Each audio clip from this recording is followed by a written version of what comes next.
Hello दोस्तों, welcome to my channel learning speed. आज मैं इस वीडियो में आप लोगों को हिस्ट्री के कक्षा 6 का अध्याय 4 मतलब पीछे का अध्याय 3 हो चुका है, जिसमें हम लोग पढ़ चुके हैं कि हड़प्पा सभ्यता। तो हड़प्पा सभ्यता के बारे में पढ़े थे, तो उसमें दिया हुआ था ये कि 150 साल पहले एक जगह पे दिया हुआ था शुरू में ही कि 150 साल पहले मतलब क्या, जब हमारे यहाँ रेलवे लाइन बिछाई जा रही थी 1853 में, उसी समय की बात थी। 150 साल पहले क्या हड़प्पा का खोज हुआ जैसे पता चला। और एक जगह पे ऐसे दिया हुआ था 80 साल पहले, मतलब 2000 को यहाँ पे माना है, 2000 तक को, 2001 2 ये सब को छोड़ दिया है, 2000 तक को माना। जैसे 1998 99 2000 हुआ उतना तक को माना है। उसके बाद का जो 20 साल 21 साल इसको छोड़ दिया है इस बुक में। तो 80 साल पहले है, मतलब 1921 में इसे दयाराम साहनी ने खोजे थे, मतलब हड़प्पा को ऐसे बताया गया है इसमें। तो उसको मतलब हड़प्पा सभ्यता तो हो चुका है। अब हड़प्पा सभ्यता के बाद आया क्या, हड़प्पा सभ्यता के बाद आया हमारा वैदिक सभ्यता, जो कि इस चैप्टर में वैदिक सभ्यता के बारे में हमें पढ़ना है। इसका नाम है क्या बताती हैं हमें किताबें और कब्रें। क्या क्या मतलब शुरुआत है चैप्टर का कि क्या बताती हैं हमें किताब और कब्र, मतलब कैसे कैसे पता चलता है कि कैसे कैसे विकास हुआ उसका। तो इसका शुरुआत एक मैरी नाम की लड़की है जो अपने पुस्तकालय में जाती है, उसे किया गया है। इसको छोड़ते हैं, यहाँ से देखते हैं कि दुनिया के प्राचीनतम ग्रंथों में एक कौन कौन सा है। तो कौन कौन सा है दुनिया के प्राचीनतम ग्रंथों में, तो ऋग्वेद है, सामवेद है, यजुर्वेद है, अथर्ववेद है, ये चारों वेद है जो कि प्राचीनतम ग्रंथों में। सबसे पुराना वेद क्या है, ऋग्वेद है, जिसकी रचना लगभग 3500 साल पहले हुई है। अब क्वेश्चन डायरेक्ट उठा के यहाँ से सीटेड पूछ देता है कि ऋग्वेद की रचना कब हुई थी, तो 3500 साल पहले। ऋग्वेद में 1000 से ज़्यादा प्रार्थनाएं हैं। ऋग्वेद में क्या प्रार्थनाएं हैं जो कि 1000 से ज़्यादा हैं, जिन्हें सूक्त कहा जाता है। अब सूक्त किसे कहा जाता है, तो प्रार्थनाओं को सूक्त कहा जाता है जो ऋग्वेद में है। सूक्त का मतलब है अच्छी तरह से बोला गया। अब सूक्त का मतलब क्या है, जो अच्छी तरह से बोला गया हो, बोला गया। विभिन्न देवी देवताओं की स्तुति में रचे गए इनमें से 3 देवता बहुत महत्वपूर्ण थे, अग्नि, इंद्र, सोम। ये क्या थे, तीनों देवता बहुत महत्वपूर्ण थे। अग्नि आग के देवता थे, इंद्र युद्ध के देवता थे, इंद्र क्या थे, युद्ध के देवता थे। और सोम क्या थे, एक पौधा था जिससे एक खास पेय बनाया जाता था, जो उस समय के पेय पदार्थ था। वैदिक प्रार्थनाओं की रचना ऋषियों ने की थी। अब वैदिक प्रार्थना की रचना कौन किया था, ऋषियों ने किया था। आचार्य विद्यार्थी को इन्हें अक्षरों, शब्दों और वाक्यों में बांटकर सस्वर पाठ द्वारा कंठस्थ करवाते थे। उस समय क्या था, मतलब कंठस्थ करके एक पीढ़ी से दूसरे पीढ़ी में इसे रखा जाता था। मतलब कि क्या, कंठस्थ करके याद करवा के। अधिकांशतः सूक्तों की रचयिता सीखने और सिखाने वाले पुरुष ही थे। कुछ प्रार्थनाओं की रचना महिलाओं ने भी की थी, मतलब बहुत सारे महिलाएं भी थी जो प्रार्थनाओं की रचना की थी। ऋग्वेद की भाषा क्या थी, प्राग संस्कृत, मतलब जो आम लोगों की थी भाषा, मतलब पूरा संस्कृत नहीं, जो प्राग जो भाषा थी वही थी संस्कृत। वैदिक संस्कृति कहलाती है। तुम स्कूल में जो संस्कृत पढ़ते हो उससे यह भाषा थोड़ी भिन्न थी। जैसे कि अभी स्कूल में जो संस्कृत पढ़ाई जाती है उससे थोड़ा ये भाषा क्या भिन्न थी। अब यहाँ पे क्या है, संस्कृति और अन्य भाषाएं। संस्कृति और अन्य भाषाएं कैसे कैसे मेल खाती हैं, संस्कृत और अन्य भाषाएं। संस्कृत भाषा यूरोपीय, भारत यूरोपीय भाषा परिवार का हिस्सा है। संस्कृत भाषा क्या है, भारोपीय, भारत और यूरोप के भाषा परिवार का हिस्सा है संस्कृत।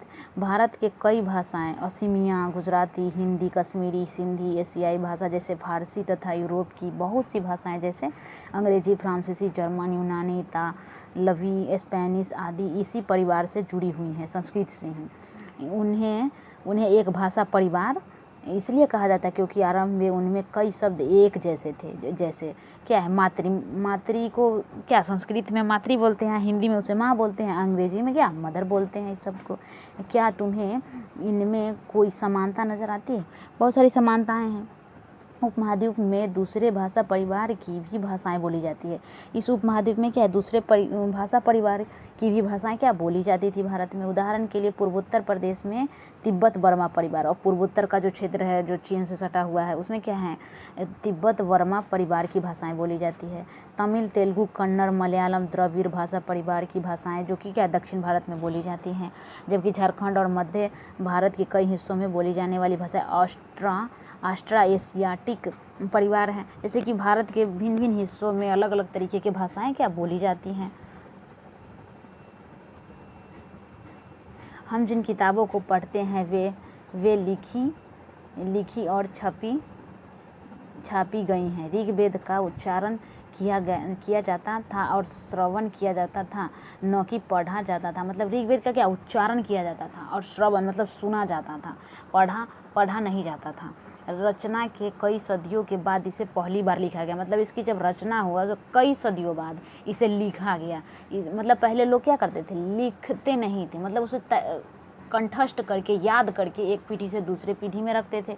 मतलब कि जैसे ही लोग लिखने लगे, जैसे पांडुलिपि वगैरह कुछ आया, उसके बाद क्या हुआ, लोग लिखने लगे। इसे छापने का काम तो मुश्किल से 200 साल पहले हुआ है। मतलब इसे छापने का काम जब छापाखाना का आविष्कार हुआ तब हुआ होगा। इतिहासकार ऋग्वेद का अध्ययन कैसे करते हैं। अब ऋग्वेद के बारे में बहुत अच्छे से पढ़ना है कि इतिहासकार कैसे इसको अध्ययन करते हैं।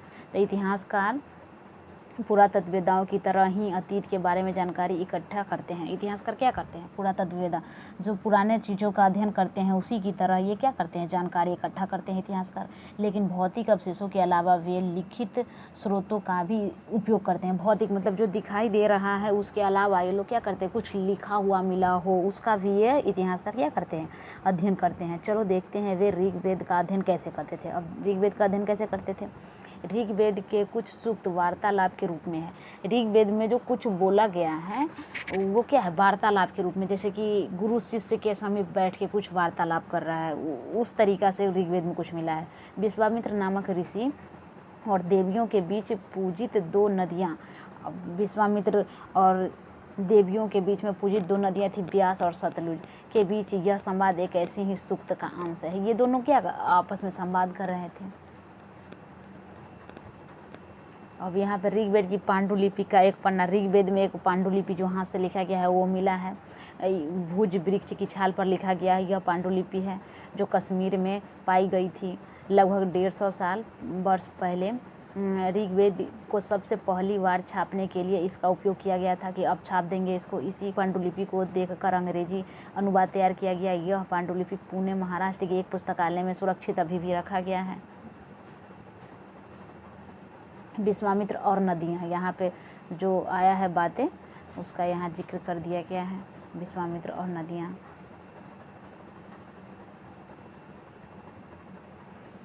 विश्वामित्र और नदियाँ। विश्वामित्र, हे नदियाँ, अपने बछड़ों को चाटती हुई 2 तमकती गायों की तरह 2 फुर्तीली घोड़ों की चाल से पहाड़ों से नीचे आओ। मतलब विश्वामित्र नदी से वार्तालाप कर रहे हैं कि तुम नदी क्या है, घोड़ों की चाल से पहाड़ों के नीचे आओ, मतलब पहाड़ के नीचे आओ। इंद्र द्वारा दी गई शक्ति से स्फूर्त तुम रथों की गति को सागर की ओर बह रही हो। तुम जल से परिपूर्ण हो और एक दूसरे से मिल जाना चाहती हो। नदियाँ, अब नदियाँ क्या कहती है, जल से परिपूर्ण हम देवताओं के बनाए रास्ते पर चलती हैं। एक बार निकलने पर हमें रोका नहीं जा सकता। हे ऋषि, तुम हमसे प्रार्थना क्यों कर रहे हो। मतलब नदियाँ बोली कि हम एक बार निकलेंगे तो हमें रोका नहीं जा सकता, तो तुम हमसे क्यों प्रार्थना कर रहे हो। तो विश्वामित्र बोले, ये बहनों, मुझे गायक की प्रार्थना सुनो। मतलब हम कुछ गा के बोल रहे हैं। मैं रथों और गाड़ियों सहित बहुत दूर से आया हूँ। कृपा करके अपने जल को हमारे रथों और गाड़ियों की धुरियों के ऊपर न उठाओ। मतलब ज़्यादा ना उठाओ कि हम उसमें डूब जाएं, ताकि हम आसानी से उस पार जा सकें। मतलब इतना लाओ पानी कि हम आसानी से उस पार जा सकें। अब नदियाँ क्या कह रही हैं।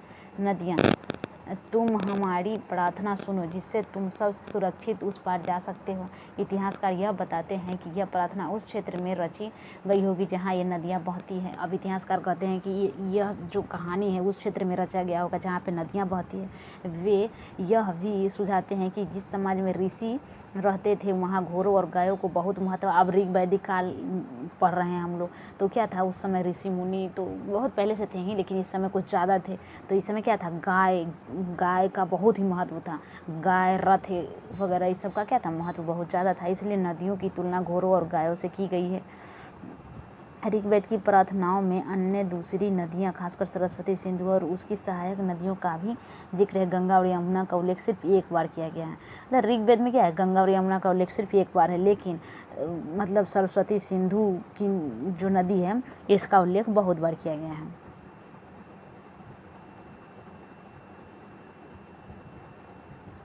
मवेशी, घोड़े और रथ। और क्या है? मवेशी, घोड़े और रथ।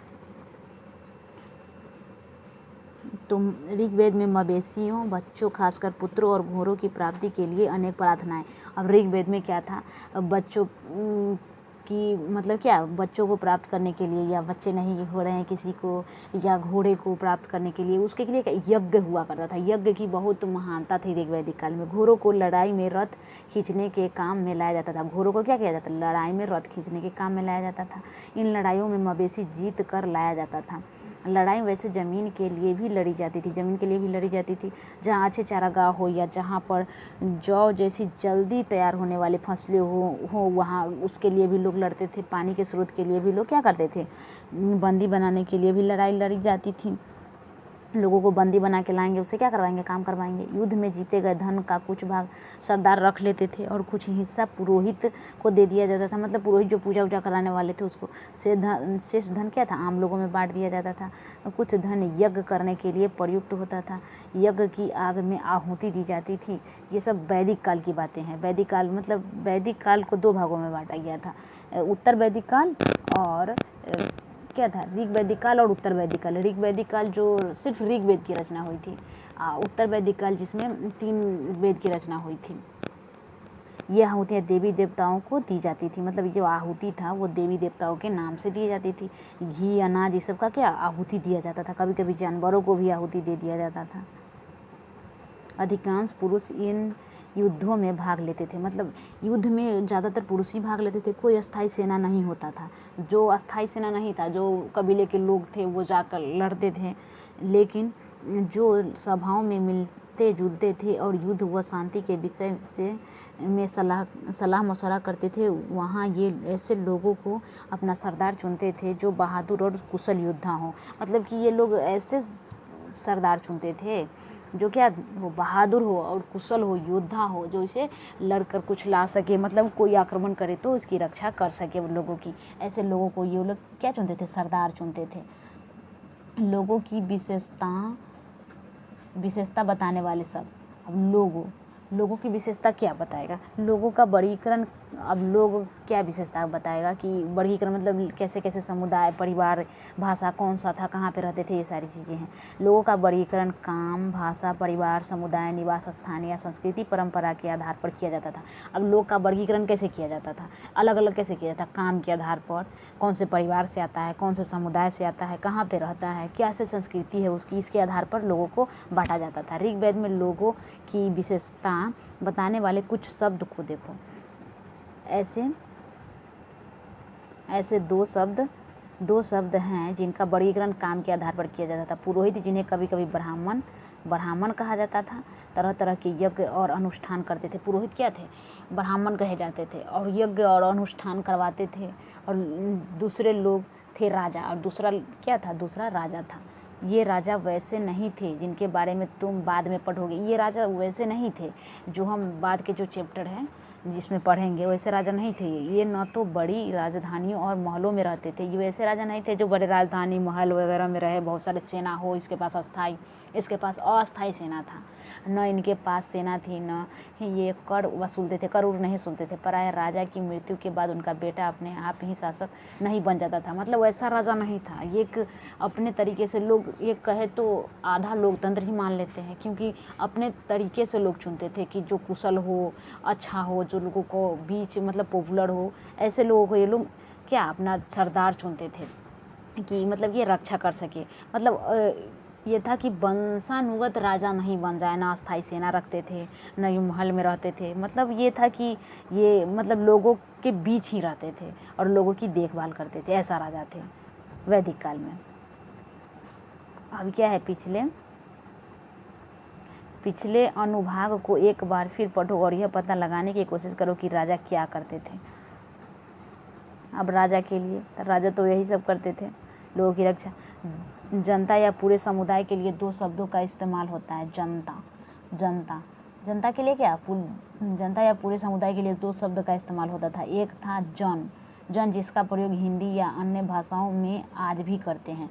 दूसरा था विश, जिसे वैश्य शब्द निकला है, इस विषय पर तुम अध्याय 5 में विस्तार से पढ़ोगी। मतलब इस जो जन और विष है इसके विषय में अध्याय 5 में अच्छे से इसकी चर्चा किया गया है। ऋग्वेद में विष और जनों के नाम मिलते हैं। ऋग्वेद में क्या विष और जनों के नाम मिलते हैं, इसलिए हमें पुरुजन या विष, भरत जन या विष यदुजन या विष जैसे कई उल्लेख मिलते हैं।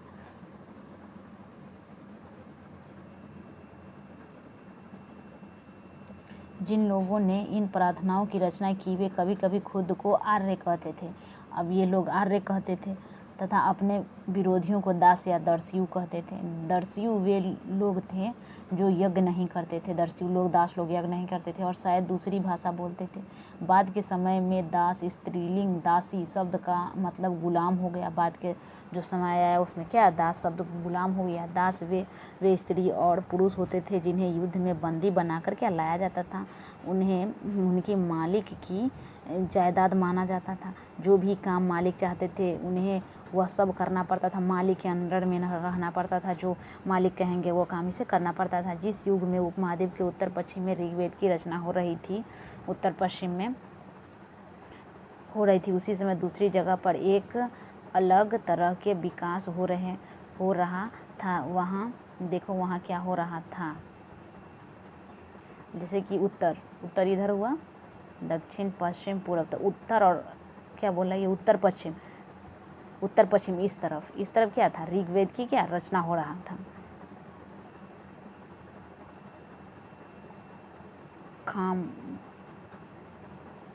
खामोश प्रहरी कहानी पाषाण की, मतलब क्या है ये एक पाषाण की कहानी है, महापाषाण की।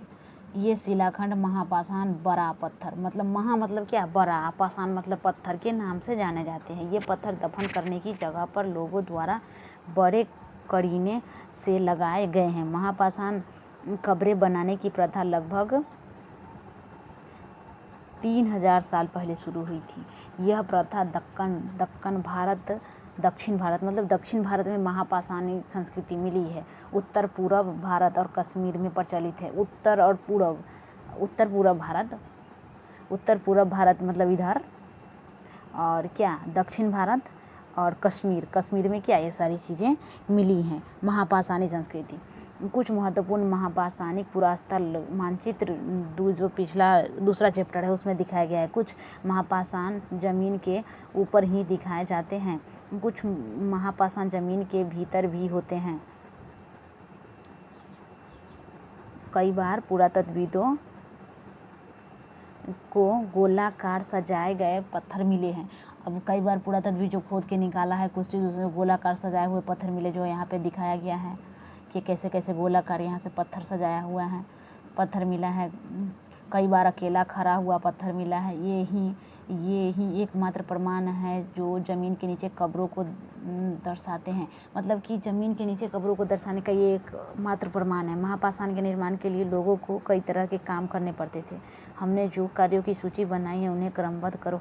गड्ढे खोदना, शिलाखंड को ढो कर लाना, मतलब कि क्या ये भी क्वेश्चन पूछ देता है कि महापाषाण में लोग कैसे कब्रों को दफनाने के लिए पहले क्या करते थे, गड्ढा खोदते थे या शिलाखंड लाते थे। ये सब क्रम दे देगा, बोल देगा सजाने के लिए। तो ये जो पहले क्या करते थे, गड्ढा खोदते थे, पहले शिलाखंड ढूंढते थे, गड्ढा खोदते थे, शिलाखंड को आड़ी मतलब क्या गड्ढे के किनारे रखते थे उसको, तब उसमें लाश को क्या दफनाते थे। अभी इसमें क्या दिया है, इस तरह महापाषाण को ताबूत सबधाम सिस्टम कहा जाता है। यहाँ दिखाए गए सिस्टम में एक पोर्ट होल बड़ा खुला सुराग है जो शायद पत्थर से बने हुए कमरों का जाने का रास्ता है। मतलब कि क्या एक ही कब्र में बहुत सारे फैमिली मेम्बर का भी दफनाया जाएगा बॉडी को, यही दिखाया गया है इसमें। इन सब कब्रों में कुछ समानताएं हैं। सामान्यतः मृतकों को खास किस्म के मिट्टी के बर्तनों के साथ दफनाया जाता था, मिट्टी के बर्तनों के साथ, जिन्हें काले लाल मिट्टी के बर्तन ब्लैक एंड रेड वेयर के नाम से जाना जाता है। इनके साथ ही मिले हैं लोहे के औजार व हथियार। लोहे के औजार और हथियार भी दफनाए जाते थे। घोड़े के कंकाल भी मिले हैं और समानता तथा पत्थर के सोने के गहने भी मिले हैं। कि हड़प्पा के शहरों में लोहे का प्रयोग होता था, नहीं होता था, उसमें क्या था, तांबा और टीन को मिलाकर कांसा का उपयोग होता था। महापाषाण कब्रों से मिले लोहे के सामान, महापाषाण कब्रों से क्या है, लोहे के सामान ये सब मिले हैं। घोड़े के लिए सामान नीचे बाईं ओर कुल्हाड़ियाँ, नीचे एक कटार, मतलब ये सब क्या है, कुल्हाड़ी है ये और एक कटार है ये। लोगों की सामाजिक असमानताओं के बारे में पता करना। अब लोगों की क्या सामाजिक असमानताओं के बारे में पता करना है। उस समय ऋग्वैदिक काल में लोगों के सामाजिक असमानताएं क्या क्या थी। पुरातत्वविद यह मानते हैं कि कंकाल के साथ पाई गई चीज़ों मरे हुए व्यक्ति की ही नहीं होगी। कभी कभी एक कब्र की तुलना में दूसरी कब्र में ज़्यादा चीज़ें मिली हैं।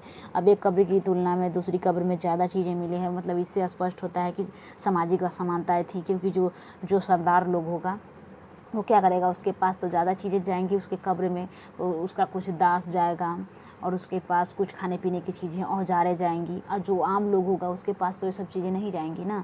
तो इसलिए ये कब्र से जो कुछ मिला है उससे क्या सामाजिक असमानताओं के बारे में पता चलता है। अब मानचित्र जो पिछले चैप्टर है उसमें दिया गया, ब्रह्मगिरी एक स्थान है जो दक्षिण भारत में ही है।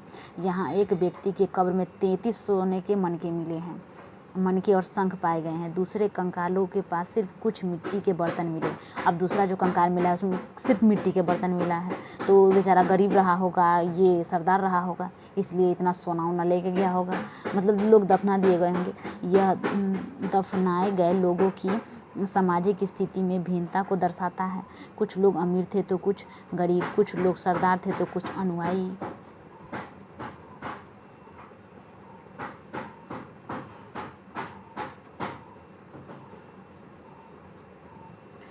क्या कुछ कब्रगाहें खास परिवार के लिए थीं। अब इसमें ये देखना है कि कुछ जो कब्रगाहें थी वो खास परिवार के लिए थी। कभी कभी महापाषाणों में एक से अधिकांश कंकाल मिले हैं। वे यह दर्शाते हैं कि शायद एक ही परिवार के लोगों को एक साथ एक ही स्थान पर अलग अलग समय में दफनाया गया था। अब एक ही स्थान पे पोर्ट होल करके जो बनाया गया था रास्ता, उसके द्वारा क्या था, जब एक फैमिली मेम्बर मर गया उसके बाद कुछ सालों बाद दूसरा फैमिली मेम्बर मरेगा तो उसके होल के रास्ते ही उसमें दफनाया जाएगा, ये दिखाया गया है। समय पर दफनाया गया था, बाद में मरने वाले लोगों को फोर्ट होल के रास्ते कब्रों में लाकर दफनाया जाता था। ऐसे स्थान को गोलाकार लगाए गए पत्थर या चट्टान चिन्हों का काम करते थे, जहां लोग आवश्यकता अनुसार शवों को दफनाने दोबारा आ सकते थे। इमाम गांव के एक विशिष्ट व्यक्ति की कब्र। इमाम गांव, अब एक इमाम गांव है जो कि दक्षिण भारत में ही है।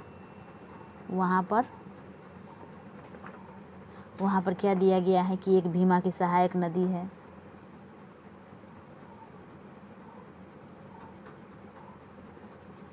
भीमा की सहायक नदी के किनारे घोड़े के किनारे एक जगह है। सहायक नदी घोड़ के किनारे, भीमा की सहायक नदी घोड़ के किनारे एक जगह है। इस जगह पर 3600 से 2700 साल पहले लोग रहते थे। यहाँ वयस्क लोगों को प्राय गड्ढे में सीधा लिटा कर दफनाया जाता था। उनका सिर उत्तर की ओर। अब इमाम गांव के बारे में दे दिया कि वहाँ पे कैसे सबों को दफनाया जाता था। तो ऐसे ऐसे करके सबों को दफनाया जाता था। उसका सिर उत्तर की ओर होता था, उसका जो सिर था उत्तर की ओर। कई बार उन्हें घर के अंदर ही दफनाया जाता था, कई बार उन्हें घर के अंदर आंगन में ही दफनाया जाता था। ऐसे बर्तन जिनमें शायद खाना और पानी हो दफनाए गए सबके पास रख दिए जाते थे। मतलब ऐसा बर्तन था जिसमें खाना और पानी हो दफनाए गए सबके पास रख दिए जाते थे। एक आदमी को 5 कमरों वाले मकान के आंगन में 4 पैर वाले मिट्टी के एक बड़े से संदूक में दफनाया गया था। अब एक आदमी वहाँ पे मिला था जिसका क्या था, आंगन में ही 4 पैरों वाले मिट्टी के एक बड़े से संदूक में दफनाया गया था। बस्ती के बीच बसा यह घर गांव के सबसे बड़े घरों में एक था, जो ये दर्शाता था कि इमाम गांव में भी क्या सामाजिक असमानताएं थी। इस घर में एक अनाज का गोदाम भी था। सबके पैर मुड़े हुए थे। क्या तुम्हें लगता है कि यह किसी सरदार का शव था? आपने जवाब का कारण था हाँ, यह सरदार का ही शव होगा, क्योंकि सरदार के सबके पास ही इतना मटेरियल दफनाया जाता होगा, आम लोगों के पास तो नहीं। क्या क्या बताते हैं हमें कंकालों के अध्ययन। अब कंकाल सब क्या अध्ययन तो हो गया, सबको कैसे दफनाया जाता था, अब हमें क्या बताते हैं कंकाल का अध्ययन यही है। छोटे आकार के आधार पर एक बच्चे के कंकाल को आसानी से पहचाना जा सकता है कि ये छोटा जो आकार है तो बच्चे का होगा, लेकिन एक बच्चे और बच्ची के कंकाल में कैसे फ़र्क रहेगा ये पहचानना बहुत मुश्किल था। क्या हम यह पता लगाते हैं कि कंकाल किसी पुरुष या स्त्री का है, ये तो हम नहीं पता लगाते। कभी कभी लोग कंकाल के साथ मिले सामानों के आधार पर अंदाज़ा लगाते हैं कि ये जैसे किसी के कान का कुछ मिला, कुछ गहने वगैरह मिले, तो ये अनुमान लगा सकते हैं कि वो महिला का कंकाल होगा। लेकिन ऐसे समझ के साथ समस्याएं थी। अक्सर पुरुष भी ऋग वैदिक काल या उससे पहले के कालों में गहने पहना करते थे।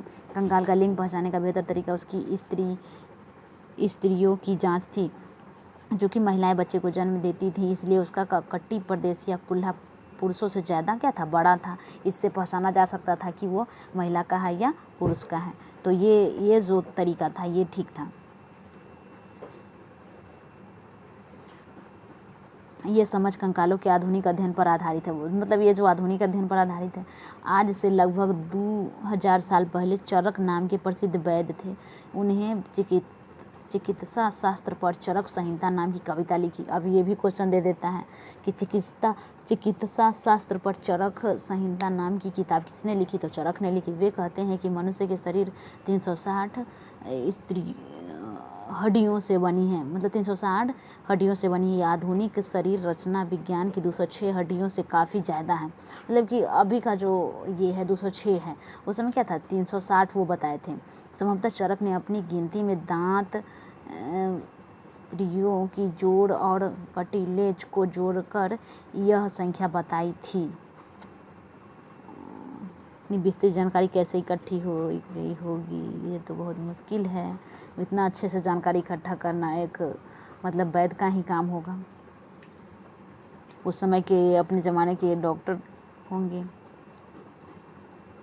इमाम गांव के लोगों के काम धंधे। अब इमाम गांव के बारे में पढ़े हैं, उन लोगों के काम धंधे क्या थे। इमाम गांव में पुरातत्वविदों को गेहूँ, जौ, चावल, दाल, बाजरा, मटर, तिल के बीज मिले हैं। कई जानवरों की हड्डियों भी मिली है। कई हड्डियों पर काटने के निशान के से यह अंदाज़ा होता है कि लोग इन्हें खाते होंगे। गाय, भैंस, बकरी, भेड़, कुत्ता, घोड़ा, ये सब क्या थे, ये सारी चीज़ें। घड़ियाल, केकड़ा और मछली की हड्डियां भी पाई गई हैं। ये ऐसे साक्ष्य मिले हैं कि बेर, आंवला, जामुन, खजूर और कई तरह की रस भरियां एकत्र की जाती थीं।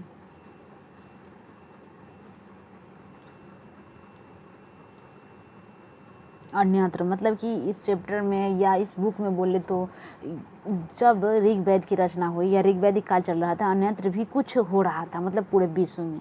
तो ये अन्यत्र दे दिया है। तो ये क्या दिया है, एटलस में चीन को ढूंढो, अब चीन के बारे में दे दिया है।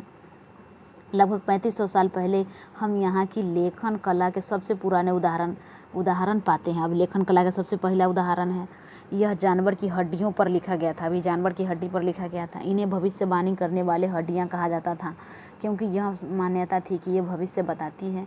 राजा लोग लिपिकारों से इन हड्डियों पर सवाल लिखवाते थे। अब राजा लोग क्या करते थे, लिपिकार जो लिखने वाला था उससे इस हड्डी पर कुछ लिखवाते थे, जैसे कि हम इस बार जीतेंगे कि नहीं, इस बार हम बगल वाले जो गांव है, जो शहर है, उसे हम जीत पाएंगे कि नहीं, ये सारी चीज़ें लिखवाते थे। क्या वे युद्ध जीतते थे, वो एक अनुमान है कि क्या जीतते थे, क्या फसलें अच्छी होती थी, क्या उन्हें पुत्र होते होंगे। फिर इन हड्डियों को आग में डाल दिया जाता था, जहां इन्हें गर्मी से चटक कर दरारें पड़ जाती थी। भविष्यवक्ता इन दरारों को बड़े ध्यान से देखकर भविष्यवाणी करने की कोशिश करते थे, जैसा शायद तुम भी सोच रहे होगे कि भविष्यवक्ता कभी कभी गलत भी करते होंगे। ये तो अनुमान है कि कुछ मतलब देखकर, जैसे कि राजा का मिजाज देखकर ही कुछ बता देते हो कि नहीं ये सही होगा, कुछ हो जाता होगा भी।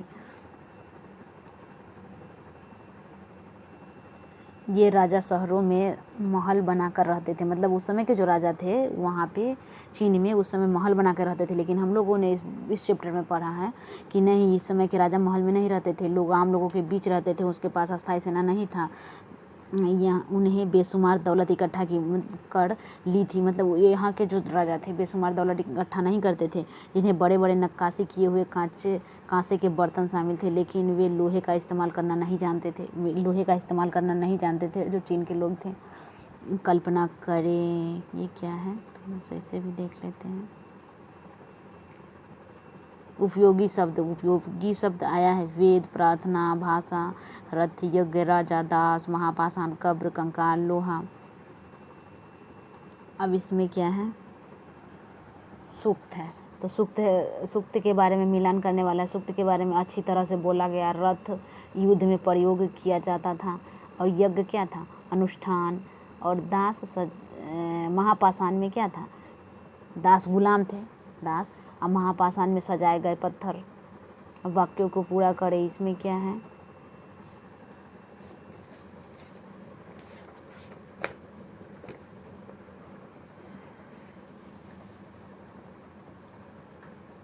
डैश के लिए दासों का इस्तेमाल किया जाता था, तो इसमें होगा विरोधियों के लिए। डैश में महापाषाण पाए जाते हैं, तो शिलाखंड में महापाषाण पाए जाते हैं। जमीन पर गोले में लगाए गए पत्थर या चट्टान जमीन के नीचे कब्रे का काम करते थे। ज़मीन के नीचे क्या करते थे, कब्रों का काम करते थे। पोर्ट होल का इस्तेमाल क्यों डैश के लिए होता था, तो पोर्ट होल का इस्तेमाल क्या होता था, शवों के दफनाने के लिए होता था, जिसमें एक ही परिवार के सदस्य का, मतलब एक बार कोई मर गया, उसके बाद फिर दूसरा कोई मरा, तो इमाम गांव के लोग तो बहुत सारी चीज़ें, अनाज वगैरह खाते थे। बहुत सारे अनाज का नाम उसमें दिया गया है, जो इमाम गांव के बारे में पढ़ेंगे तो उसमें पता चल गया था।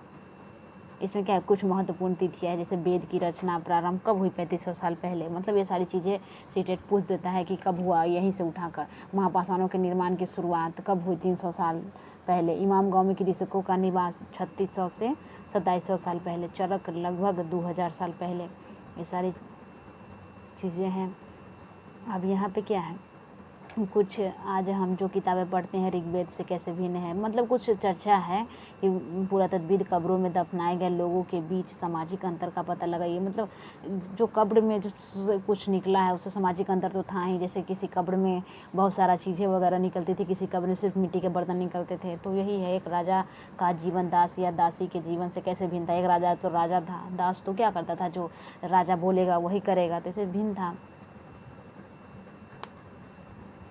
अब ये चैप्टर ख़त्म हो गया। तो ये था क्या, ऋग्वैदिक था, जो कि हड़प्पा सभ्यता के बाद का सभ्यता है, ऋग्वैदिक सभ्यता।